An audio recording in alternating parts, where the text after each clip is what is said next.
بسم اللہ الرحمن الرحیم۔ اللہ کے نام سے شروع جو نہایت مہربان۔ صفحہ 111 مزدلفہ کے حج کے مسائل بیان کرتے ہوئے فرماتے ہیں مزدلفہ میں 2 اقامت 2 اذان اور 1 اذان 2 اقامت 1 اذان 1 اقامت ثابت ہوئی ہے، یعنی ثابت یہ کرنا چاہتے ہیں کہ احادیث میں تضاد ہے، ایسے بھی حدیث ہے اور ایسے بھی حدیث ہے، اور جب اس طرح کا معارضہ ہو تو پھر قیاس کی طرف رجوع کرنا چاہیے، اور قیاس یہ ہے کہ 1 اذان اور 1 اقامت، بس 1 اذان ہو اور 1 اقامت ہو۔ حالانکہ صحیح مسلم کے اندر حضرت جابر سے روایت ہے رسول اللہ صلی اللہ علیہ وسلم نے فرمایا عرفات میں 1 اذان اور 2 اقامتوں سے ظہر اور عصر اکٹھی ادا کی گئی۔ اللہ کے نبی صلی اللہ علیہ وسلم کے صحابی فرماتے ہیں عرفات کا میدان ہے، 1 اذان ہوتی ہے اور 2 اقامتیں ہیں، صحیح حدیث ہے، صحیح مسلم کی روایت ہے جس پر پوری امت اکٹھی ہے۔ جب صحیح حدیث آ جائے پھر امت کے لیے قیاس کا دروازہ بند ہو جاتا ہے۔ قیاس کا دروازہ صحیح حدیث کے ہوتے ہوئے، صحیح فرمان رسول کے ہوتے ہوئے کسی کو اجازت نہیں ہے کہ وہ اللہ کے رسول صلی اللہ علیہ وسلم کی صحیح حدیث کو چھوڑے اور اپنی طرف سے اپنی آراء کو دین کے اندر داخل کرے۔ صحیح مسلم کے اندر یہ حدیث موجود ہے کہ عرفات کے اندر اللہ کے نبی 1 اذان دیتے، 2 اقامتیں کہتے اور جماعت کی ادائیگی ہوتی۔ جی سامعین و ناظرین، آپ نے یہ کلپ تو سنا اور آپ نے خوب سے خوب اس کا مشاہدہ کیا اور دیکھا۔ تذکرۃ الرشید یہ میرے ہاتھ میں رہی، اس کے صفحہ 111 پر، یہ رہا صفحہ 111۔ یہاں جو حضرت نے مسئلہ لکھا اور جواب ارشاد فرمایا، پہلا لفظ ہی اس میں مزدلفہ ہے۔ اس جملے کو نوٹ فرما لیں۔ حضرت نے یہ مسئلہ واضح کیا ہے کہ حج کے دوران عرفات سے واپسی پر مزدلفہ میں رات گزاری جاتی ہے، اور سب مسلمانوں کو پتہ ہے کہ مزدلفہ میں مغرب اور عشاء کی نماز دونوں اکٹھی پڑھی جاتی ہیں، یعنی مغرب اور عشاء کی نماز۔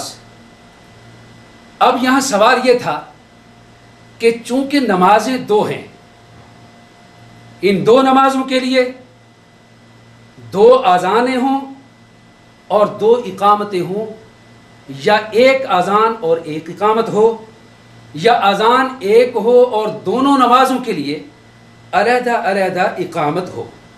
یہ 3 صورتیں اس کی بن گئیں، اور یہ میں آپ سے عرض کرتا چلوں کہ ان تینوں صورتوں کی احادیث موجود ہیں، لیکن یہ بیچارہ نادان جو عقل، علم و فقہ کے پیچھے ڈنڈا لیے پھر رہا ہے، جو جہالت کا مرکب ہے، یہی جسے توصیف الرحمن زیدی کہتے ہیں، جس جاہل کو اتنا بھی پتہ نہیں کہ عرفات اور ہے، مزدلفہ اور ہے، عرفات کے احکام اور ہیں، مزدلفہ کے اور ہیں، عرفات کے گویا کے اوقات اور ہیں، مزدلفہ کے اور ہیں، یہ نادان اور یہ جہل مطلق یہ عرفات کی حدیث کو لے کر مزدلفہ کے مقام پر فٹ کر رہا ہے۔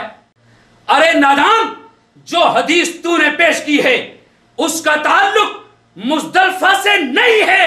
اگر تیرے اندر جرأت ہے تو اس حدیث کا تعلق مزدلفہ سے ثابت کر کے دکھا۔ میں حیران ہوں ان غیر مقلدین پر بھی کہ جن کا یہ رہبر ہے، جن کا یہ پیشوا ہے، جن کا یہ رہنما ہے، ارے جن کا یہ مجتہد مطلق ہے۔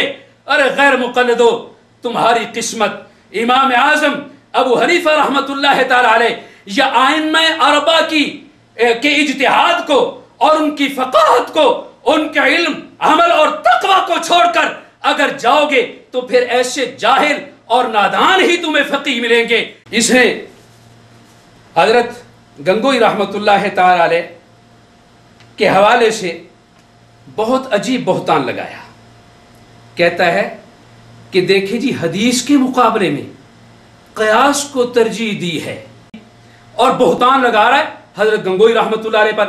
حضرت نے تو یہ بات سمجھائی ہے کہ چونکہ تینوں طرح کی احادیث موجود ہیں، اب تینوں احادیث ہیں یعنی دونوں نمازوں کے لیے 2 اذانیں ہوں 2 اقامتیں ہوں، یا دونوں نمازوں کے لیے 1 اذان ہو اور 1 ہی اقامت ہو، یا دونوں نمازوں کے لیے 1 اذان ہو اور 2 نمازوں کے لیے علیحدہ علیحدہ اقامت ہو.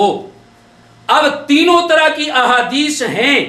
حضرت فرماتے ہیں یہاں مجتہد وہ اجتہاد کرے گا، قیاس کرے گا، اور یہ تذکرۃ الرشید کے اندر وہ لفظ حضرت کے موجود ہیں، اور کمال صراحت کے ساتھ حضرت نے فرما دیا ہے. فرمایا کہ 1 اذان 1 اقامت ہو، کیونکہ نماز عشاء اپنے وقت میں ہے اور مغرب کا وقت نہیں رہا. اذان اور اقامت عشاء کے واسطے ہے، پس اس کو ترجیح دی گئی. حضرت نے تو بات دلیل سے کی ہے، اور یہ جاہل آدمی جو علم و عقل کے پیچھے ڈنڈا لیے پھر رہا ہے، اس کو کیا پتا اجتہاد کیا ہوتا ہے، قیاس کیا ہوتا ہے، اور احادیث کیا ہیں، اور احادیث کی صحت کے بارے میں اس کو کچھ علم نہیں ہے. ارے نادان، اگر تو نے حضرت مولانا رشید احمد گنگوہی رحمت اللہ تعالی علیہ پر اعتراض کرنا تھا تو پہلے ان کا سوال و جواب تو سمجھ لیتا. وہاں مزدلفہ کی صراحت موجود ہے، اور تو اپنی تقریر کے اندر عرفات کا لفظ ذکر کر رہا ہے اور پھر اعتراض ان پر کر رہا ہے. ارے دیوانے، تو اپنی عقل کا ماتم کر. عزیزان محترم، میں کیا کہوں، وہ عربی کے شاعر نے کیا خوب شعر کہا تھا، وَإِذَا أَتَتْكَ مَذَمَّتِي مِن نَاقِشٍ وَإِذَا أَتَتْكَ مَذَمَّتِي مِن نَاقِشِ فَهِيَ الشَّهَادَةُ لِي بِأَنِّي كَامِلُ. یعنی جس وقت کوئی نالائق میرے نقائص اور مجھ پر تنقید بیان کرے تو سمجھ لے یہی میرے کامل ہونے کی دلیل ہے. یہ تو حضرت کا کمال ہے. تو جاہل، یہ تو ایسے ہی ہے جیسے کوئی خاک روب کسی MBBS ڈاکٹر یا اسپیشلسٹ پر اعتراض کرنے لگے. ارے تجھے تو علم کی دنیا میں وہ نسبت بھی حاصل نہیں ہے جو ہاسپٹل کے ہسپتال کے خاک روب کو ہسپتال سے نسبت ہوتی ہے. تجھے تو علم کی دنیا میں وہ نسبت بھی حاصل نہیں ہے. ایان سب پہ احوال توصیف کا ہے. بلکہ اس کو میں اور انداز میں اگر کروں، ایان سب پہ احوال توصیف کا ہے، ایان سب پہ احوال توصیف کا ہے، کہ تیل اس میں جو کچھ تھا وہ سب جل چکا ہے. ایان سب پہ احوال توصیف کا ہے، کہ تیل اس میں جو کچھ تھا سب جل چکا ہے. والسلام.